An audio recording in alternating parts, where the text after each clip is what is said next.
আমরা স্পষ্ট ঘোষণা দিছিলাম, দুর্নীতির সাথে বাংলাদেশ যুব অধিকার পরিষদ আপোষ করবেন না। যেখানে দুর্নীতি, দখলদারিত্ব, স্বজনপ্রীতি, তদবির বাণিজ্য, সেখানে বাংলাদেশ যুব অধিকার পরিষদ প্রতিরোধ করে তুলবে। সেখানে যে হোক না কেন, বাংলাদেশ যুব অধিকার পরিষদ কাউকে ছাড় দিয়ে কথা বলবে না।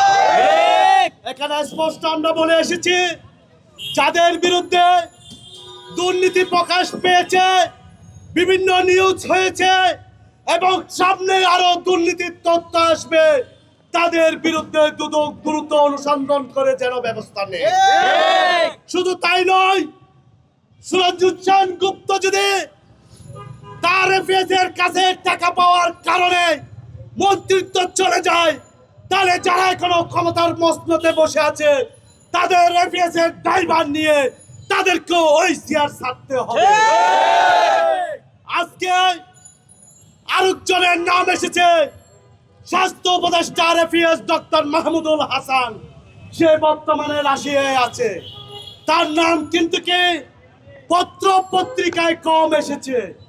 আমরা স্পষ্ট বলতে চাই, সচিবালয় থেকে শুরু করে একেবারে তৃণমূল পর্যায়ে ইউনিয়ন পরিষদ পর্যন্ত যারা দুর্নীতির সাথে যুক্ত, তাদের বিরুদ্ধে বাংলাদেশ যুব অধিকার পরিষদ আরেকটা যুদ্ধ ঘোষণা করেছে। বান্ডেল থাকলে প্রতি সেনমানিতে টাকা বাঁচবে। বিকাশ সেনমানি বান্ডেল কিনে জিতুন প্রতি লেনদেনে। যুদ্ধ শেষ অবধি চালিয়ে যাব যতক্ষণ এই বাংলাদেশ দুর্নীতিমুক্ত না হয়, যতক্ষণ মেধাবীরা তাদের যোগ্য স্থান না পায়।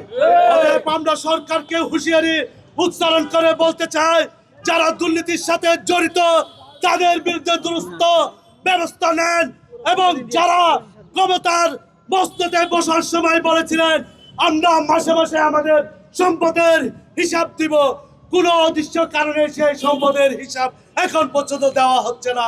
আমরা চাই প্রত্যেক এমপি যারা ক্ষমতার মসনদে বসে আছে, ওই উপদেষ্টা মন্ডলী থেকে শুরু করে যারা সমন্বয়ক, যারা লুপের টাওয়ারে বড় বড় অফিস নিয়ে বসে আছে, তাদের প্রত্যেকটা সম্পদের হিসাব জনসম্মুখে প্রকাশ করার দাবি জানাচ্ছি।